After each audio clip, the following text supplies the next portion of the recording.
Hello beautiful soul! Welcome back to my channel. This is my channel from Japan, Kabayan Scorpio. This reading is for you. Tingnan natin na yung December 1 to 15. Maraming salamat muna sa mga subscriber, new subscriber, cross-watcher, at sa mga bagong pasok dyan. Welcome na welcome kayo sa bahay ni Ate Aimee. Salamat din sa naktaba ng puso ninyong mga comments at sa mga nagpa-personal reading. Marami pong salamat. Kung gusto nyo na energy nyo lang talaga ang gusto nyo makuha natin, all the details para sa personal reading is in description below. Pakicheck na lang. Energy reading, ha? Ano man ang gender mo, ano man ang edad mo. General reading ito, Scorpio, tandaan mo, general reading. Kunin mo lang sa'yo at itapon ang hindi naman sa'yo. Maaring vice versa, energy mo, energy ng person mo, energy ng malapit sa puso mo, nangyayari, or mangyayari pa lang. Use your own intuition, lawakan nyo yung isipan. Wala sa barahang kapalaran na nasa inyo pa rin. Lagi nyo tatandaan na gawin yung guide yung mga warning na pwedeng lumabas dito. Hindi yun negative warning sign yun para i-reverse nyo at gawin yung, ano ba to? Positive. Kung gusto nyo na positive lang, gusto nyo marinig na reading, eh hindi po itong channel na ito ang para sa inyo.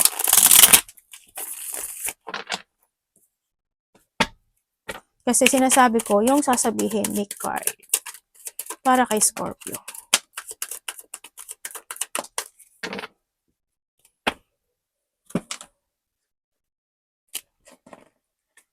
Scorpio.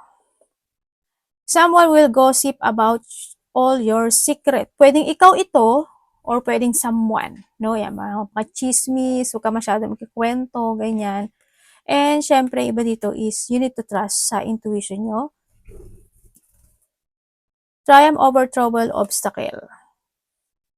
Parang nandun ka sa point na you have a pinpoint or targeting something, ano, sa nakita ko dito. Syempre, may mga ma-overcome mo this time. Halimbawa, may mga something hindi nag-success in the past, nagkaroon ng mga cancellation, nagkaroon ng delay situation, pwedeng this time yung mga obstacle or trouble na yon is ma-pick siya or maayos siya. Kung ano mga aspeto ng buhay mo, kung saan yan, pwedeng sa pera, sa business, or sa health issue, pwedeng ano, kung saan, ano yan, sa relasyon. And parang, wala ko nakukuha sa'yo to. Chain event that will affect your life. May mga sitwasyon na maaring you still naka-chain ka pa doon sa sitwasyon na yon. No? Pwedeng sa relasyon, pwedeng sa kung saan yan. Kung saang aspeto ng buhay mo yan. May mga sitwasyon, and may mga makaka-apekto daw sa'yo. Dito, no? Nakaganapan with 1 to 15. Persevere and you will overcome the problem. At alam niyo naman si Camel, di ba, is handun pala yun yung kahit na they feeling burden, may mga mabibigat na nararamdaman, lungkot na nararamdaman, pero they still focusing siya at thinking about the future. Kung tingnan mo, nakatingin kasi siya doon. Tumutul si Agila din, doon siya nakatingin, di ba? Ibig sabihin, kahit nagkakaroon ka ng, kahit may mga chain or bigat or there's a burden, struggle, situation happen, you need to stand up and look to the future. Know your target, talasan yung mga mata, talasan ng ang iyong ano yun? Talas ng mata sa tatargetin mo. And syempre, mabigat man ang mga pasanin o hirap o lungkot man na meron kayong mararamdaman, yun yung makapagbibigay din kasi sa inyo ng katatagan in life. Yan. Ito mo ba ma-overcome ka sa problema? O di ba may magtatapos? Someone's going out into your life or end a situation. O di ba tulad parang rin to ng igit. Ibig sabihin may mga sitwasyon na magtatapos. May mga sitwasyon na mag-ending na totally. Siyempre dito sa sitwasyon mo rin is maaring ikaw or someone is aalis sa buhay mo. Pwedeng pet mo, pwedeng karelasyon mo, pwedeng kasama mo sa trabaho, pwedeng a person who's connected sa'yo, pwedeng gano'n. No? O may kakaroon ng separation, ganyan. O kaya, iba, baka mag-a-abroad muna, o kaya aalis muna, separate muna ng bahay, pwedeng ganun. Ganyan.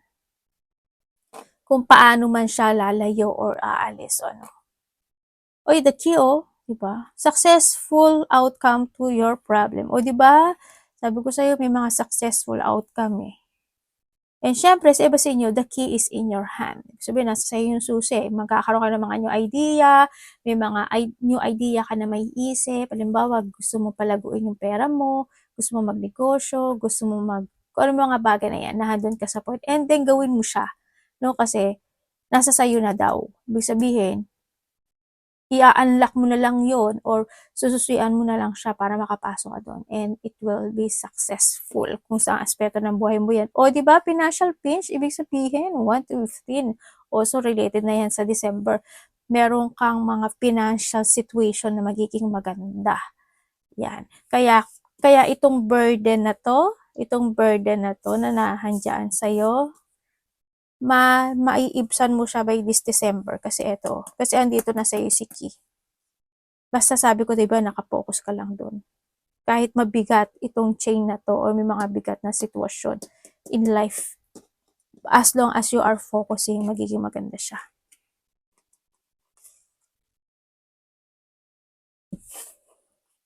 Diyan na, anak. Merit making. Okay. May mga magandang mangyayari sa'yo, oh.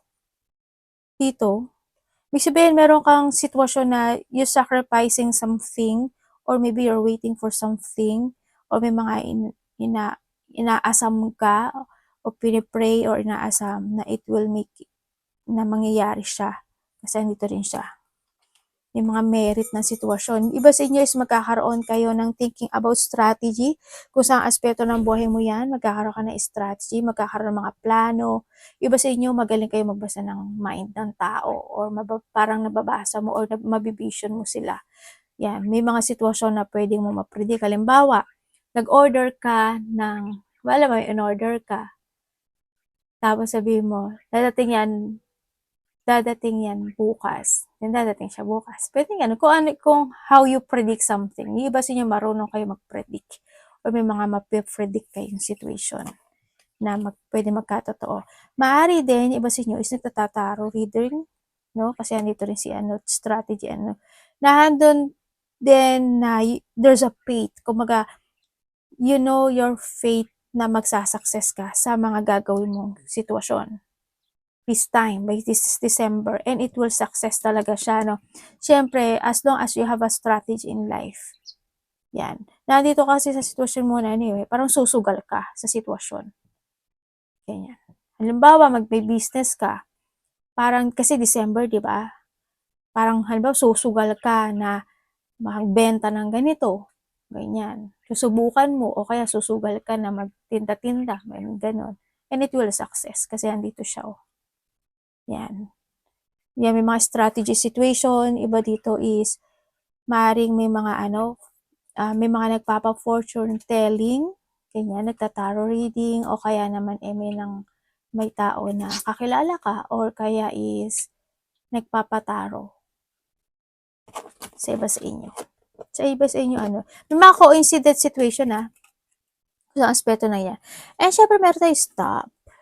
Iba dito is, tandaan mo, if you are stagnant in your situation, the key is in yours. Make a strategy to pinch and to success. Know your target. Talasan ng mga mata, talasan ng isipan. Tandaan mo, magplano.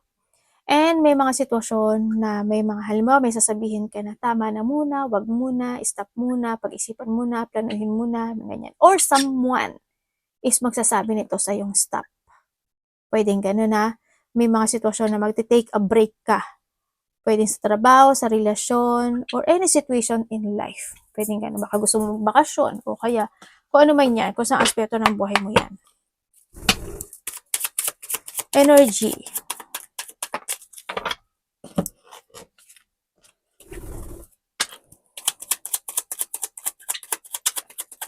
Energy po. Bubunot na lang ako. Kasi hindi, yun ang aking yung bunot-bunot, hindi talaga. Hindi talaga yun. Kasi inaano ko siya sa destin. Paano yung lumaglag? Yun yung destin mo, ibig sabihin. Oh! Okay. Okay, yung energy mo. Yung energy mo, 1 to 15, may mga naiisip ka na gusto mong gawin o gusto mong i-move forward, Yan, you have an idea to pursue, kaso nalilito ka. Yun ang nakikita ko sa'yo ha. Pero tandaan mo, magsa-success ka. May mga bagay ka daw na iisipin this time to 1 to 15. May mga bagay na pwede kang malito. Ganyan. May mga sitwasyon na darating na opportunity. Maybe you are thinking about something opportunity. Ganyan. May mga sitwasyon daw na didesisyonan mo or gusto mo magdesisyon pero malilito ka. Pwedeng ganun. Akong nakikita sa iyo. May mga pagkalito situation. May darating sa'yo, oh. May achievement ka daw. There's a good news coming. Biglaan siyang darating. Pwedeng within na one day, 1 minute, 1 hour, 1 day, 1 week, 1 month, or by the next year. May biglaang magaganap o may biglaang magyayari na ikasisiya mo. Iba dito is achievement. Iba dito is happiness, fulfillment, or there's an abundance coming into your life. Maganda yung ano mo Anong parating sa kanya? Yun, isa na yung parating sa iyo ha, yung kanina. Ito nga.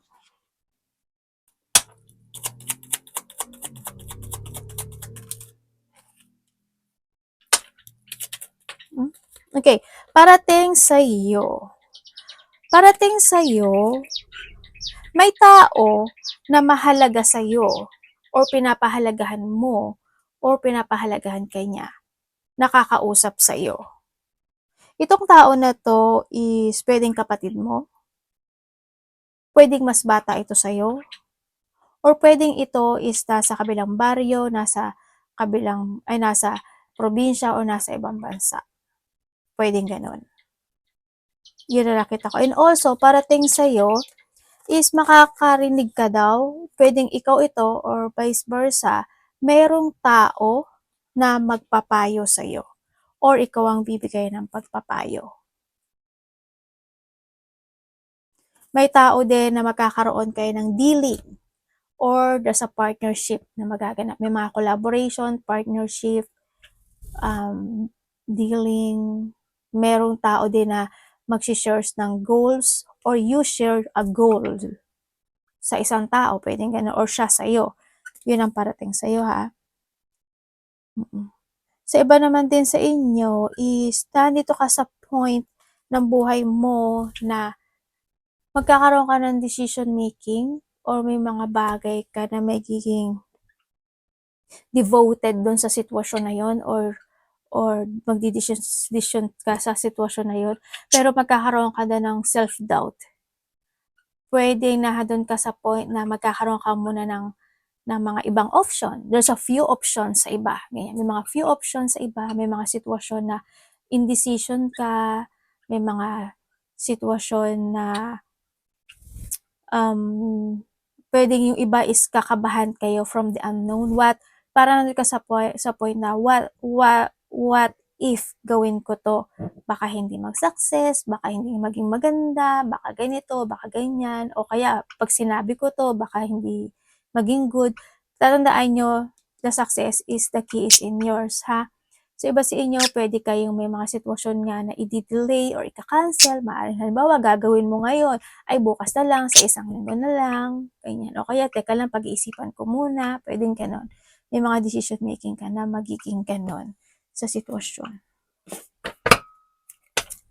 Anong dapat nga iwasan?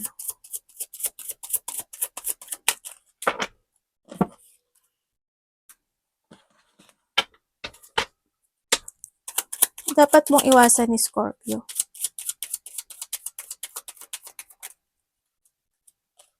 Mani na kita, lumalabas ka naman. Wow. Galileo.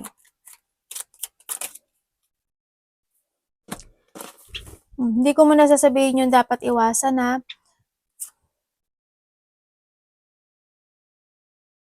Merong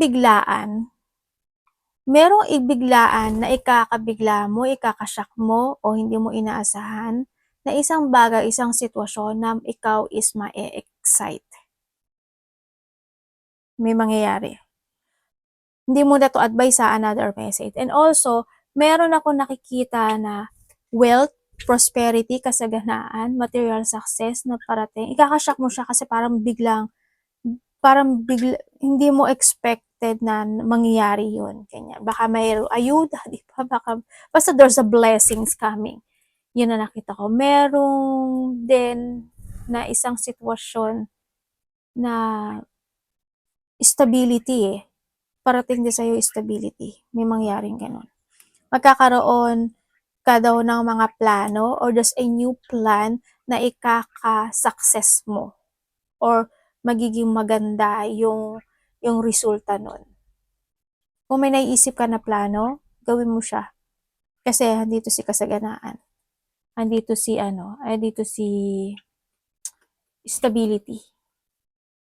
Iyon. Tsaka ang sabi dito, merong ikaw or someone, kasi andito rin siya, ikaw or someone, parang may tao na magbibigay sa'yo ng suporta, or ikaw magbibigay ka ng suporta sa kanya. Yun ang nakikita ko, ha. Okay, when it comes sa dapat iwasan. Iwasan mo, syempre yung pwedeng gawin na ngayon, bakit ka pa magpapaliban or bakit mabukas. Iwasan mo rin yung hindi ka magkaroon ng mga pagbabago sa buhay or if there's need to transform or baguhin in life, gawin. Siyempre, kung may mga dapat ng ilit ko to be stable para mas gumaang yung ano mo, yung energy mo.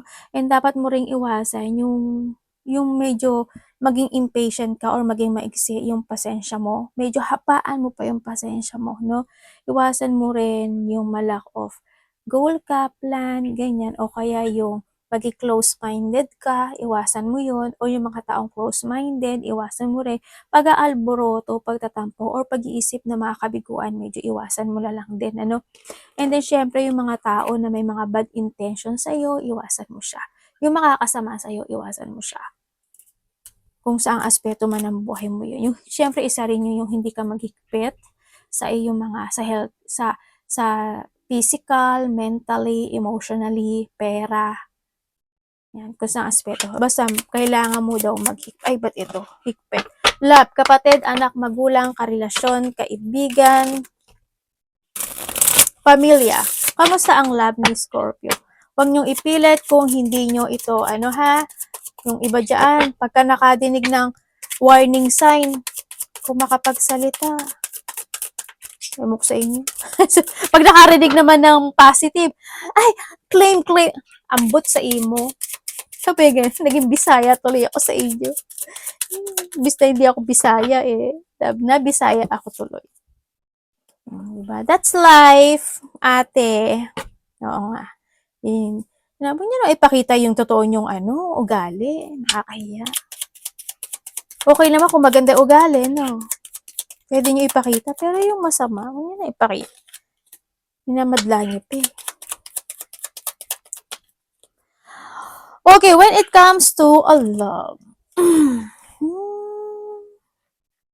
Sa love, may nintay ka.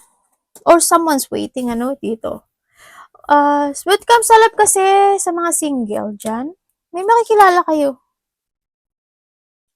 May makilala kayo na isang tao na pamilyado.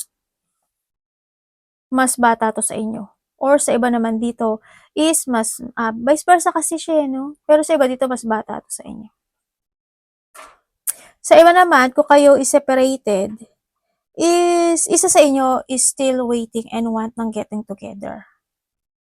Pero handun sa point na parang yung isa, you need to follow me. Parang ganon. If you want me, follow me. Parang handun sa point na ganon. Yun. Ate, mahal ba ako? Ay, mahal ka ba niya? Hindi. Kasi sinungaling siya. Isa dito sinungaling. Hindi nagpapakatotoo. And then also, very independent. Yung isa, no? Independent talaga siya. Medyo may pagka-immature yung isa sa inyo sa mga Kaya rin siguro kayo nagkaroon ng hiwalayan nito sa mga nagkahiwalay. Pero, sabi dito, isa sa inyo gusto ng getting together. Kung kayo naman is in a relationship, if you are in a relationship, sinungaling ang isa. Or, maaring may mga bagay na hindi nagiging totoo sa relasyon. Pwede rin na pwedeng may mga tutol. Halimbawa, yung ate mo tutol sa relasyon mo, yung nanay mo tutol sa relasyon mo, o yung kapatid mo tutol sa relasyon mo, kaibigan mo tutol sa relasyon na to. Pwedeng ganun. Yan, pwede may mga tutol sa relasyon. O kaya handun yung situation. Then sa iba, with love sa relationship, magkakaroon ng malaking pagbabago sa relasyon na ito next year. Meron kang malalaman na katotohanan or magkakaroon ng pagbabago talaga, as in. May pagbabago. Or pwedeng may sasabihin siya sa'yo, or may malalaman ka, or mangyayari siya talaga. Money. Money and trabaho, isa lang yan ha, kasi yung trabaho mo, doon naman nanggagaling ang iyong kaperahan. Okay.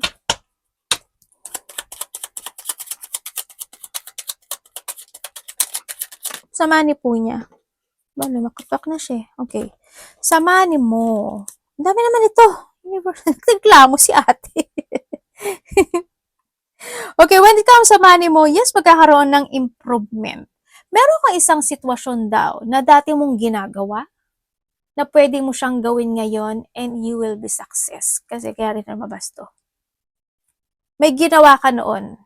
Parang there's a routine or meron kang ginawa noon na pwede mo siyang gawin ngayon na maging success. Yun ang sabi niya. Sabi dito. Sa iba naman dito is magkakaroon ka na, parang you have an idea or meron kang actions or idea na want to pursue na gusto mong actionan sa sitwasyon mo. Pero sabi dito, gawin mo daw. Parang there's a creation or basta may gagawin ka na related ang money. Pero ang nakita ko kasi dito, parang hindi pa siya nangyayari. Pero you need to decide dito, no? Parang naghahanap ka pa. Nasa point ka kasi na parang you're searching or you're searching or maybe you want something clarity o pwede rin na nanghihingi ka ng tulong o may tao na tutulong sa'yo pagdating dito sa pera or sa trabaho mo. May taong ganun. And then, dun sa sitwasyon na yun yung ikakaganda ng sitwasyon. There's a victory and success pagdating sa kaperahan mo. Kumbaga, you will become a center of attention din, maraming mas more nakakilala sa'yo or magiging malago, ano ba tawag ito? Tama ba ako sa Tagalog? Magiging maganda or successful yung pera mo o yung gagawin mo to. Kung ano man yun, i-pursue mo siya. Kasi victory and success siya. Dudumugin ka or magiging maganda yung takbo. Advice.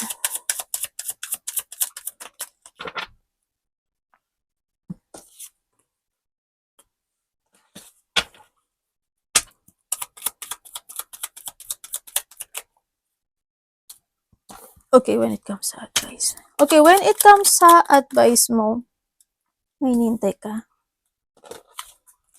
When it comes sa advice, ang sabi dito is, mag-trust ka daw sa intuition mo. Trust to your intuition to make a decisions, right? Be patient to make a choices. Yan. And syempre, sinasabi rin na make a plan. No? Make a plan. May mga bagay talaga na kailangan ng i-let go. May mga bagay na kailangan na mag-going toward ka sa new. May mga sitwasyon na try to make it balance. And then also, is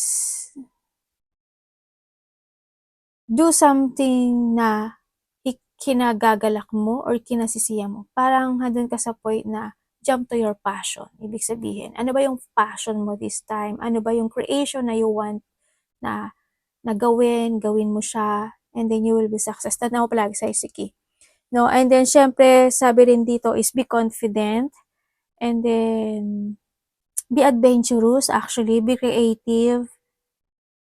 Iba sa inyo kasi may pagka-extroverted or kung introvert ka. Pero wala namang introvert na Scorpio. Meron ba? Meron man siguro sometimes. Pero mas more mas more kasi kayo extrovert. Ganyan. Mas maraming Scorpio extrovert talaga. Kumbaga ano kasi kayo, magaling kasi kayo lalo pagdating sa mga chika-chika, sa mga business, communication, yan magagaling kayo. Kaya kasi andun yung kamandag niyo 'di ba, yung buntot. Magaling kayo dun, pero magaling kayo sa gano'n, pero pagdating sa love medyo ano kayo, gano'n kayo 'no, alam niyo na yun. Yan, ingat na lang din 'no, try to make it balance.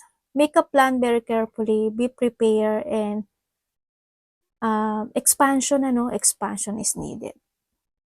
Kung may mga bagay ka pa nagustong pag-aralan, alamin, siyasatin with your own talent, ilabas mo, 'di ba? Andito ka, oh, and you will be success. Arigatou namaste, God bless.